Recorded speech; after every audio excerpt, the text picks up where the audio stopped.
All right, welcome in, everyone. Welcome to another edition of Verde and Black, the official Austin FC podcast. I'm Adrian Healy. This podcast brought to you by Swiss Dental, 10 different Austin area locations for all your family dentistry needs, and by our founding partner, PointsBet.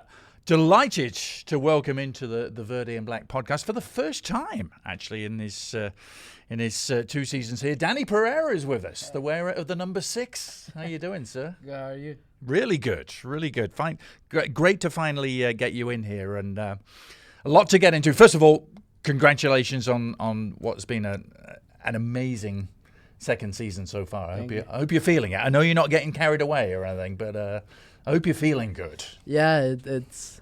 I feel amazing. The whole team feels amazing how things are going. So let's just try to keep them that way. Yeah. I know it's early doors. I know you've always kept a very level head on your shoulder. There's a combination of things I want to do with you today, Dani, on the podcast. Lots of stuff to get into, but also I threw it open to our fans and the listeners and viewers to pose some questions. So they have stepped up to the plate with lots of good ones, which I'll sprinkle into our conversation. Okay, but there's only one place we have to start because here we are recording in early May, and it's been a long wait for the first Dani Pereira goal in Verde and Black, but it was worth the wait. Yeah. Special moment for you in the Houston game. Just talk us through it from your perspective. Yeah, I mean it was. We started losing early in the game, so that sometimes kills your vibe or how your playing game was, but we didn't let that happen this time. We kept playing our game, and it was a complicated game, and then the water break came. And I told Josh, hey, I'm getting marked by their striker, so I'm going to have to move and, whatever. And he said, okay, do whatever. And then I told Drusi to start switching up with me. And then, I don't know, I ended up being on the wing.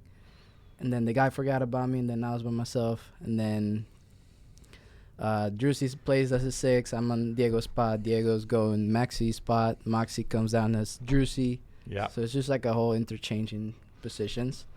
And then Jersey places to Maxi to Alex down the line to Ethan, and I'm in the back post I'm wide open. I'm here. And then it happens, I score. I didn't know how to celebrate. It was my first goal. Yeah. So, next time I'll celebrate. Yeah, what did you do for celebration? I forget what you did. You just I ran around a bit? I kissed my first tattoo. It was with my brother. Oh, okay. So, yeah, just. What's your brother's name, by the way? I know you have one older brother, don't you? Alexei. So, yeah. I just kissed the tattoo. It was for him. Nice. My family's as well, and yeah, I was the next time I'll do a little dance or something. We'll see. Well, there was other celebrations to follow that goal, but when that cross came in from Ethan, you said you were yelling. You were all the positional changes that the team had employed. Obviously, the end result was you were wide open. What was going through your mind as that ball came across? Because Ethan saw you, he heard you, and that ball was hanging in the air for a while. Yeah, I mean, I didn't know if I should have headed it, or shoot it the way I did, but it happened quick. The one of the center backs kind of touched it a little bit. Just skimmed his head. Yeah, but it didn't change anything, so I just tried to put it on frame. That's all I care about. That sweet right foot, side foot volley. Yeah, and then it happened, and thank God it happened. Did you think for a moment that Clark was going to get down and keep it out? Because he kind of half got it, didn't he? Yeah, he I think I was like, God, I hope it went in, because he kind of got it quick. And then Drusi comes celebrating to me, and he's like this, and I thought he meant offside, so I was like, wow, no chance it's offside. But then I see the ref is like, goal, and then just celebrate. Yeah, what a moment. Yeah. What a moment. And I think it's one that the entire Austin FC fan base has clearly been waiting for. And you've always said, listen, it's not your primary responsibility to score goals, but there's still no feeling like it in the game, is there? Yeah, like I said, I don't score the goals, but if they come my way, I'll try to score them. So, but yeah, I feel the love. I have a lot of fans reach out and say, hey, congrats, I hope more come. And so well, a lot of when I put it out there for questions, a lot of interested parties, and just hearing you talk about the goal, and also what then followed, because one photo was brilliantly taken of you, literally in midair. Your face was a picture of concentration as that ball was on its way in. Yeah. Just the side foot connection. Great photo, wasn't it? Yeah, amazing. But then what happened was Brian Engel, who's an Austin FC fan, happened to be on holiday in Paris, and he got that photo up on his iPad and went into the Louvre. Yeah, that's crazy. What did you think when you saw that? At first, I didn't know what it was, and then my brother sent it to me, and then he was like, "You see this?" I'm like freaking out, blah blah blah. And I was like, "I don't know what this is. You gotta explain it." And he explained it to me. I was like, "Okay, this is actually nuts." And yeah. Yeah. So, I mean, for those of you out there who haven't seen the photo, most of you, I'm sure, have. Brian is standing in it was a packed Louvre, right in front of the famous painting of the Mona Lisa, and in place of the painting, he's holding up the iPad photo of your goal. Yeah, I couldn't imagine what people were thinking. It was just like, what is this? Well, we heard from the man himself, Brian, who was responsible for that, and his question was simply this: where would you like to have your next goal photo displayed? And he wants to know so I can start looking into travel arrangements straight away. Gosh, I don't know, like maybe the White House or something. I don't know. I don't know. Brian, can you get into the White House? Is that doable? I don't know. I have no idea, but. I think a little pyramids of Egypt, Giza. How's that?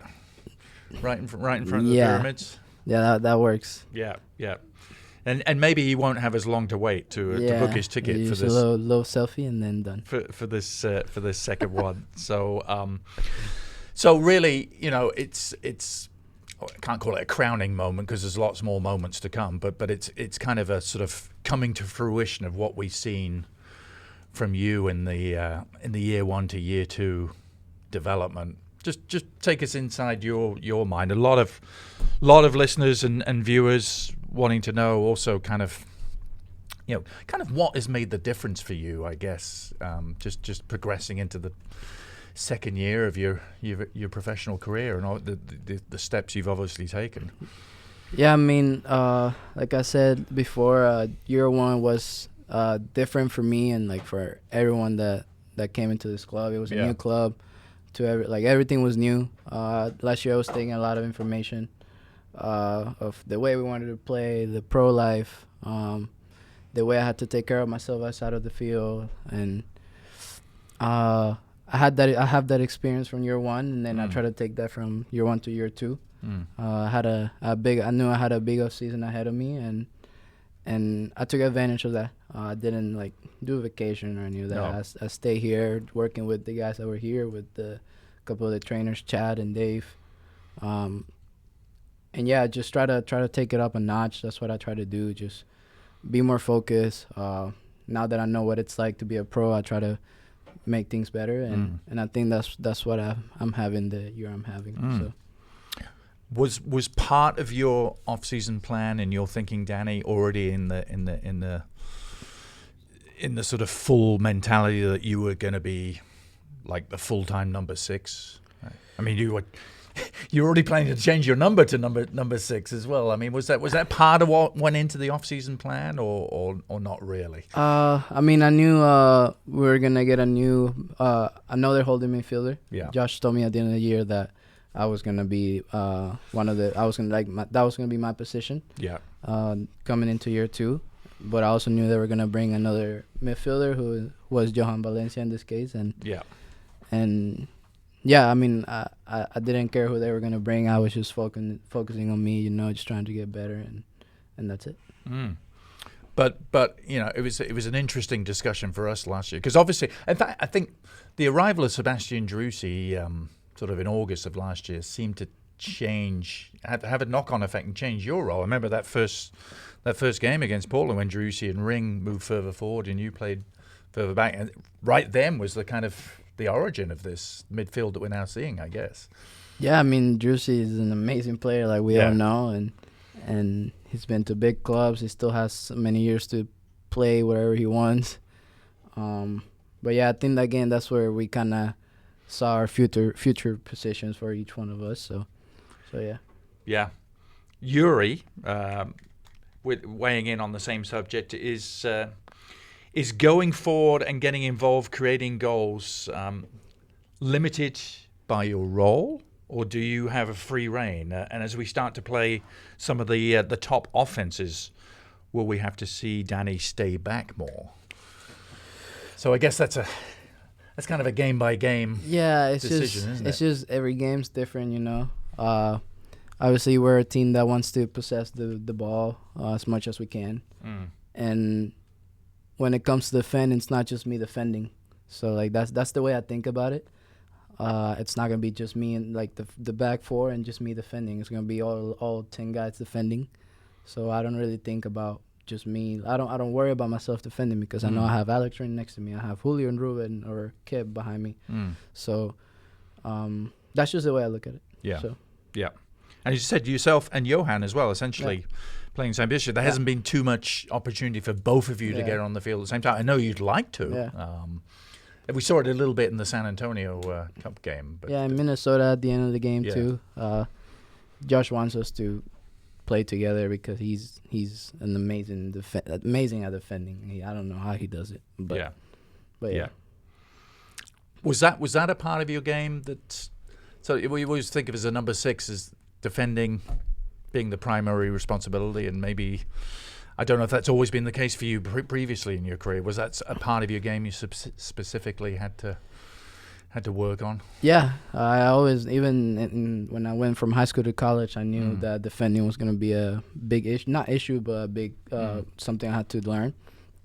And then coming into the pro, I knew that as well. And and I told the coaches, like, even before the draft, when I met with Josh and Claudio, like, I told them, I know I got to get better at it, and they'll tell me they'll help me out. So well, Brodel's out there has noticed something specific. He says Dani's ball handling and his decision making have been superb. What does he attribute his year 1 to year 2 gains to, particularly in those sort of areas? Decision making is an interesting thing to talk about, isn't it? Because how do you get better in terms of decision making? I think last year, last year, I was too hard on myself. I was always like too focused on making the right pass, or if I messed up, then I would be too hard on myself. Be like, gotta get better. I can let it happen again. And this year, I don't really think about it. I just try to go out there, have fun, you know. If I make a mistake, it happens. Just next one, get confidence back up, and I think that's it. Just having experience from last year and just being confident this year. It's just it must have been an really interesting dynamic for you, Dani, last year coming in as a rookie to a brand new team. I mean, you could have gone many places and sort of arrived in an established sort of order and way of doing things in a hierarchy, but for you coming somewhere totally new was interesting. Yeah, it was. I was excited though. Like every kid who wants to be a pro, it's just like giving them a candy. So yeah.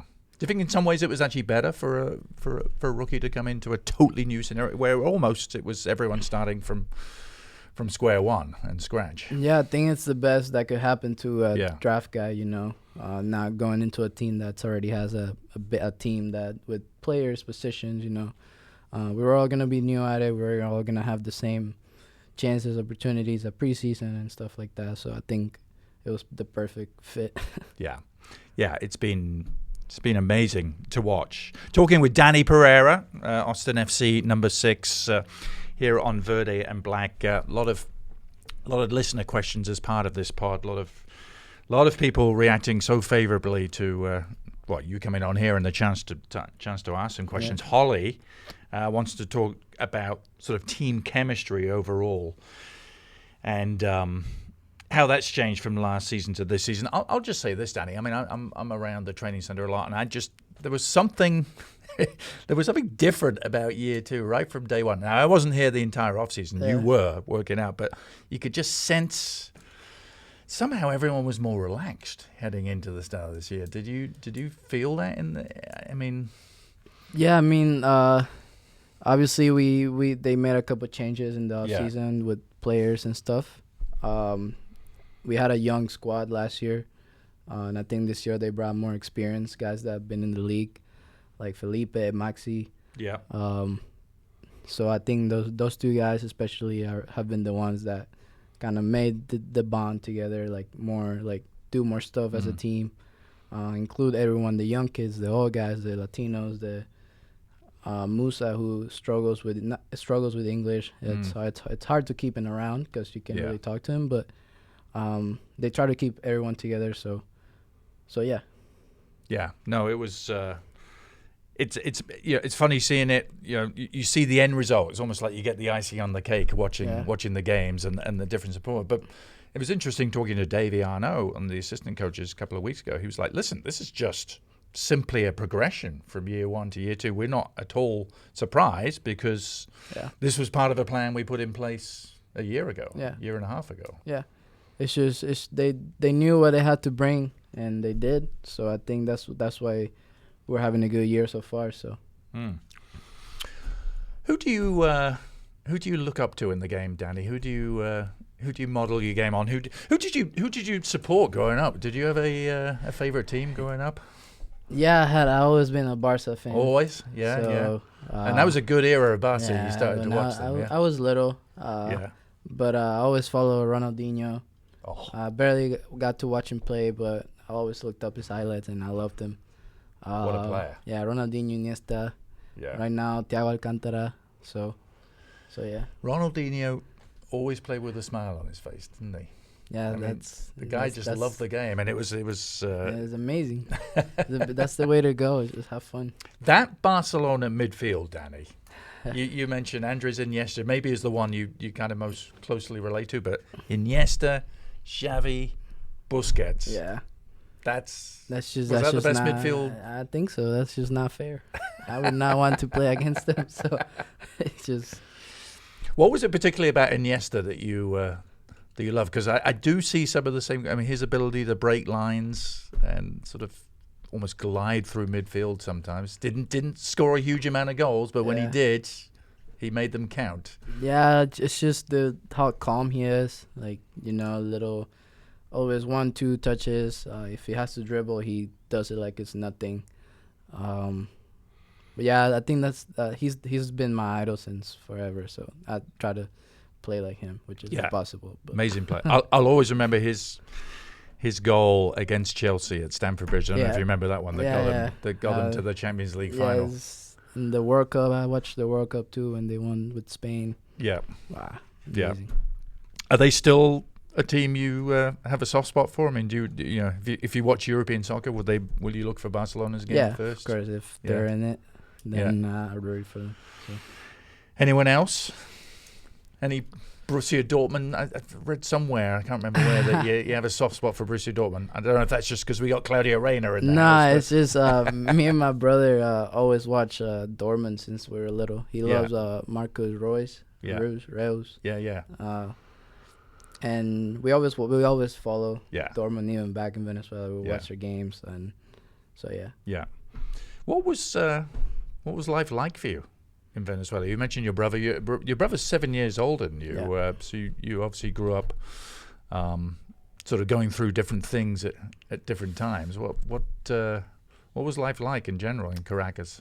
I loved it. I had my friends. I had soccer, school, just like a normal life. I always wanted to play soccer, play pro, and obviously we moved here when I turned 15.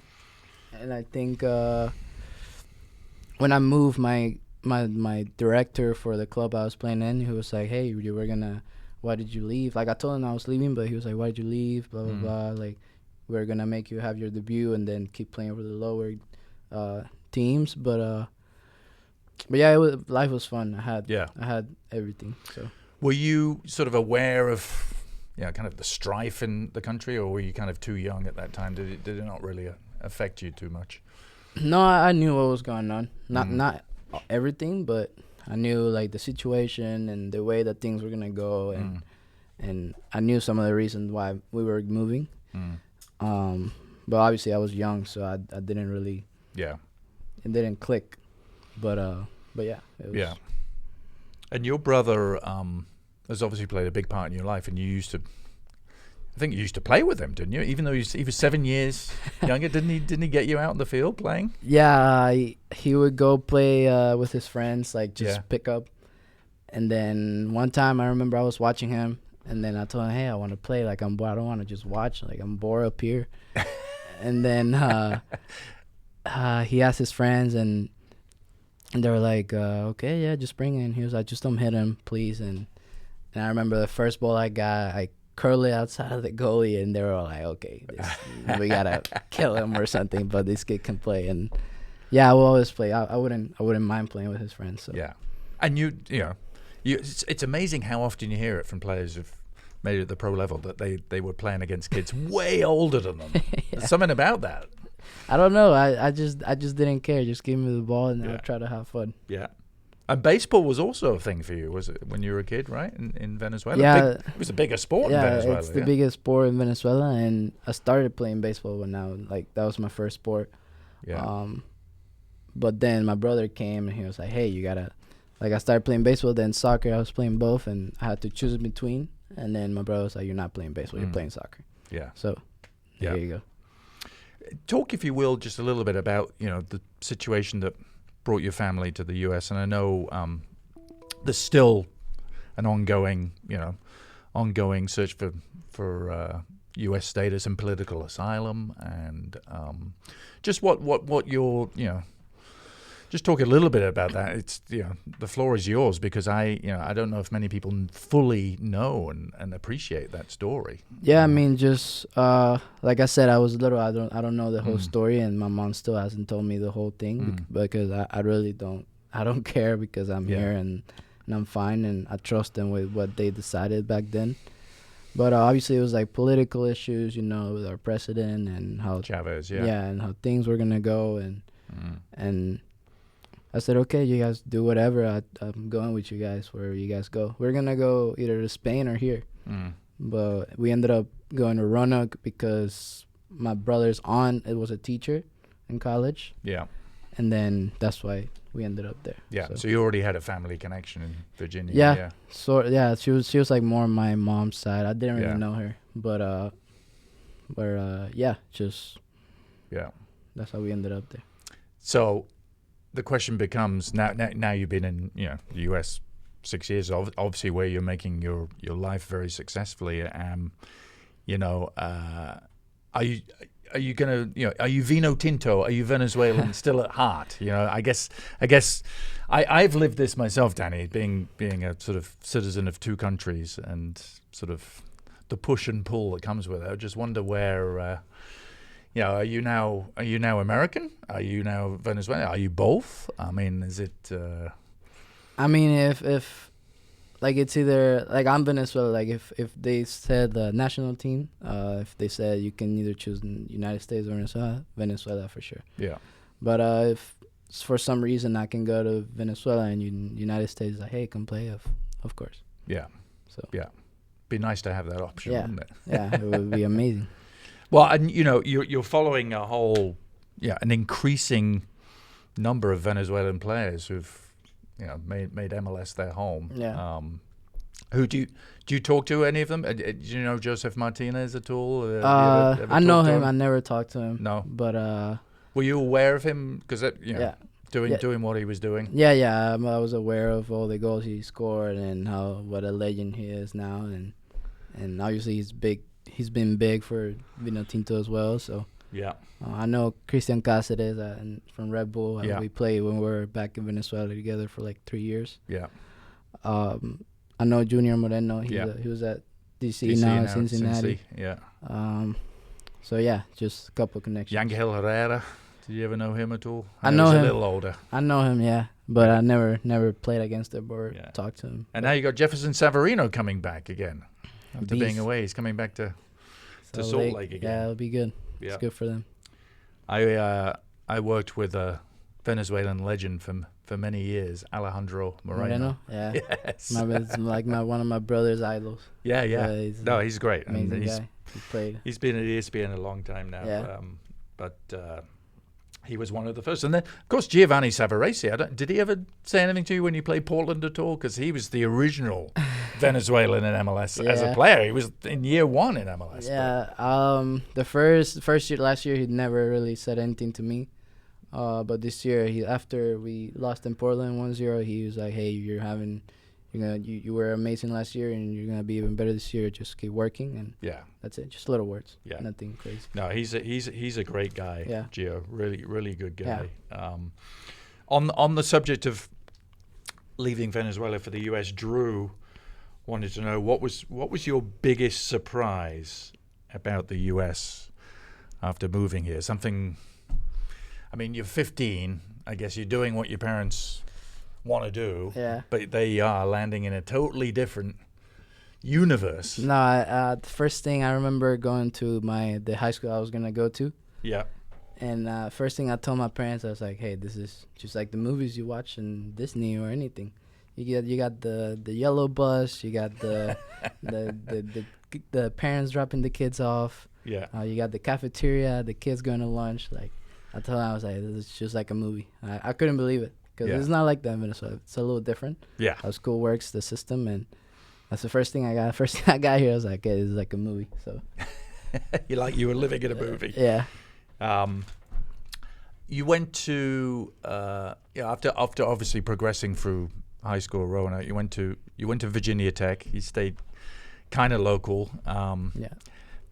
You know, at that stage, Dani, what are you then? 18 at that stage? I know you were already kind of wrestling with, I want to turn pro. What's the best way to do it? Yeah, so many kids in Europe they'd be straight off to turn pro at that age, or they already would have done. Yeah.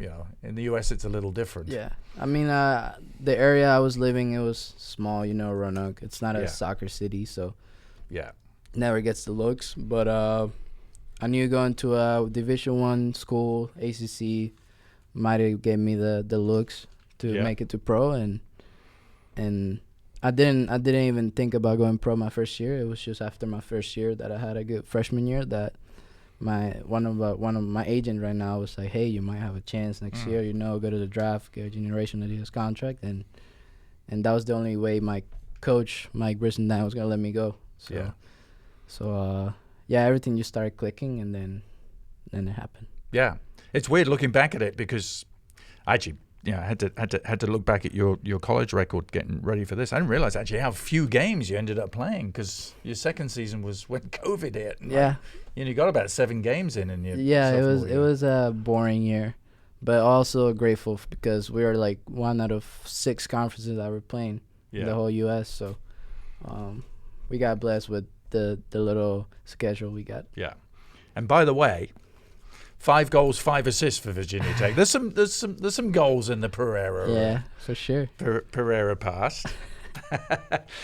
Sam, on this subject, saying, did you always have faith in the college system? Were you ever discouraged at all during the first year here? I guess the first year was trying in many respects for the club as a whole last year, finding their feet, but.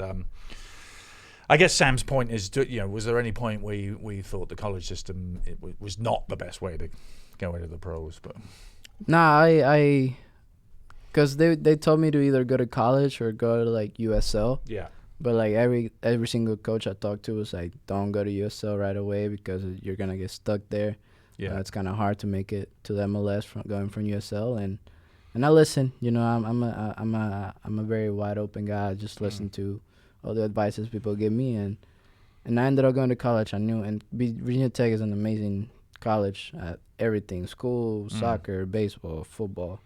So I knew I was excited for what was coming. So. Yeah.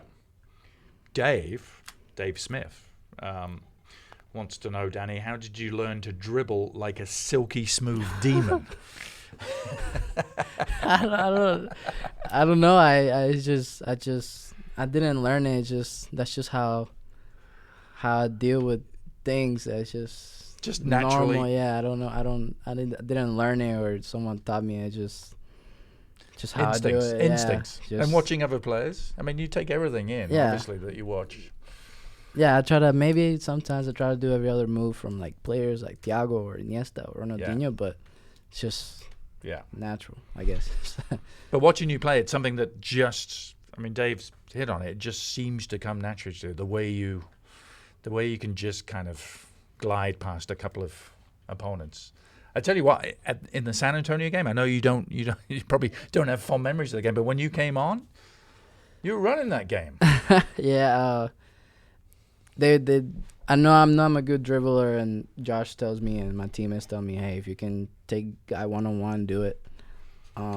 So also that game, San Antonio was a complicated game, and they also had young kids in that team as well. So Josh was just like, just dribble, go at him, and yeah.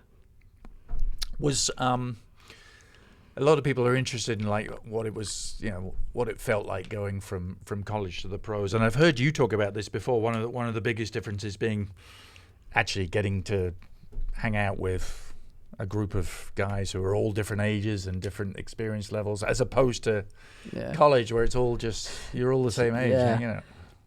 Yeah, like I said before, college is just like same guys that are the same age as you, with the same mentality, like just school, go to soccer, then go get dinner, and maybe go party after.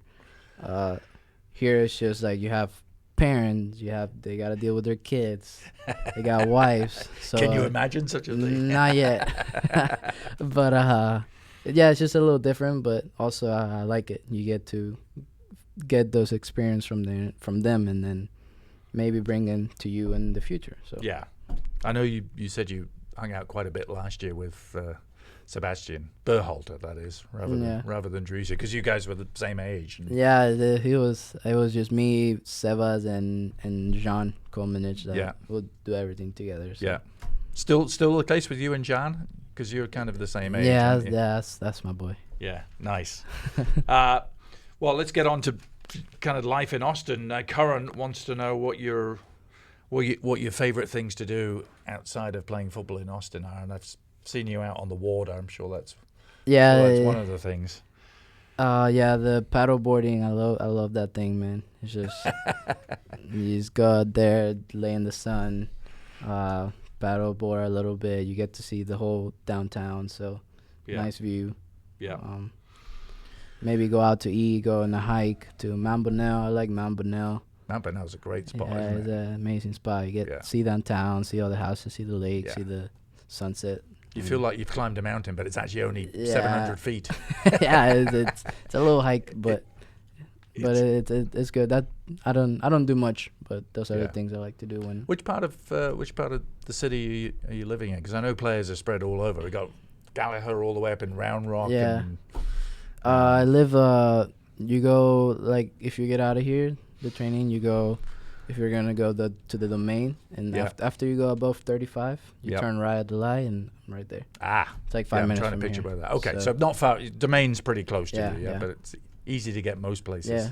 That's the thing about Austin. It's very, very livable. Isn't it? I wouldn't live downtown. Wow, I can imagine coming here every morning, like 25. How about what Stuva's doing from down south somewhere? If they like it, then go them. Very important question. Nicholas wants to know: is Chipotle taking care of you? What's this all about, Dani? Yeah, I mean, they're a little stingy with the rice sometimes, but nah, it was just a joke. I didn't expect people to take it this serious, but I love that they keep up with it. Yeah, they shorted you on the rice. I can't believe that.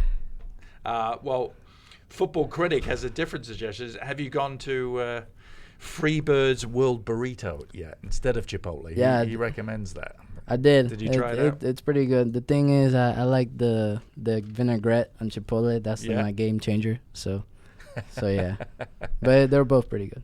Nice.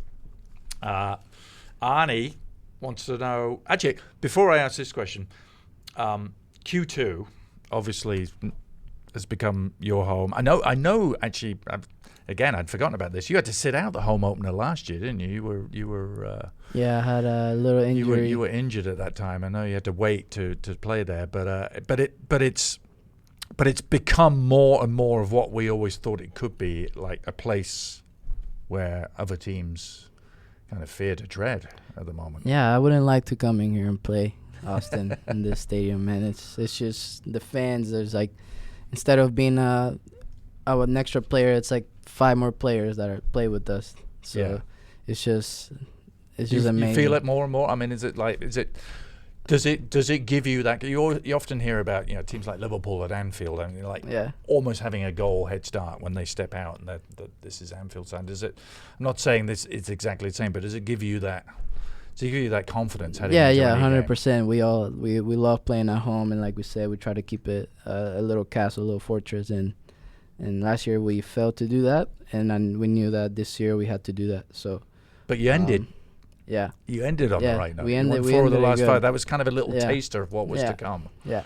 But yeah, we love playing at home. We love our fans, and I hope they know that too. Is it true that when you first landed in Austin, having been drafted from VT, first time here, first thing you said to whoever came to meet you was, "Take me to the stadium. I want to see it." Yeah, I didn't know the driver. I didn't know what my schedule was like, and he was asking me, "What are you doing here? Like, where are you coming from?" And I told him I got drafted by Austin, and told him my story, and I was like, "Hey, could you do me a favor? Like, could you just take me to the stadium? I know it's not finished." And he was like, "Yeah, of course, I'll take you."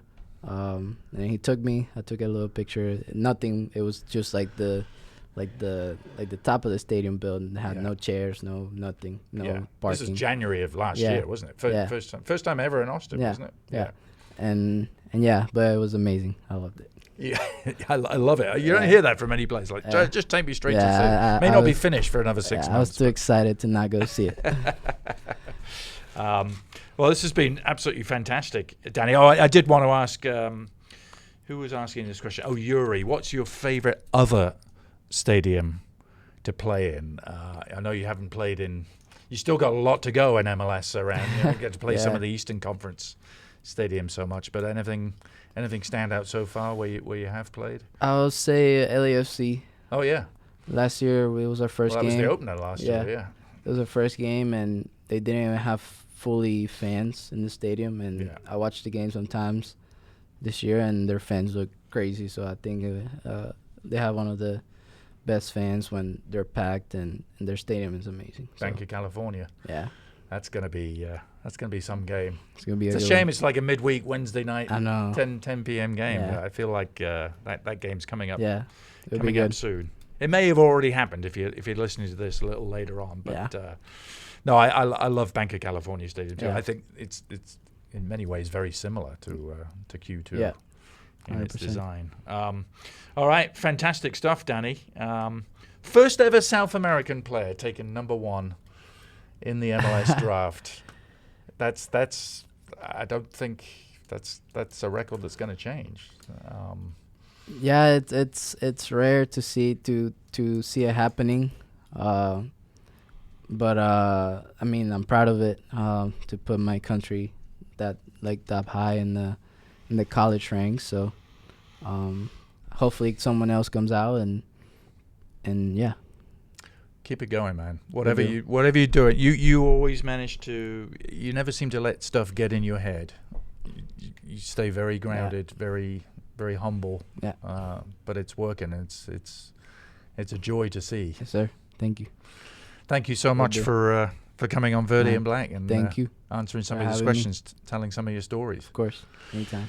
Dani Pereira, everyone, Austin's number 6 right here on Verde and Black, and we will be back with another edition in the very near future. We'll talk to you then.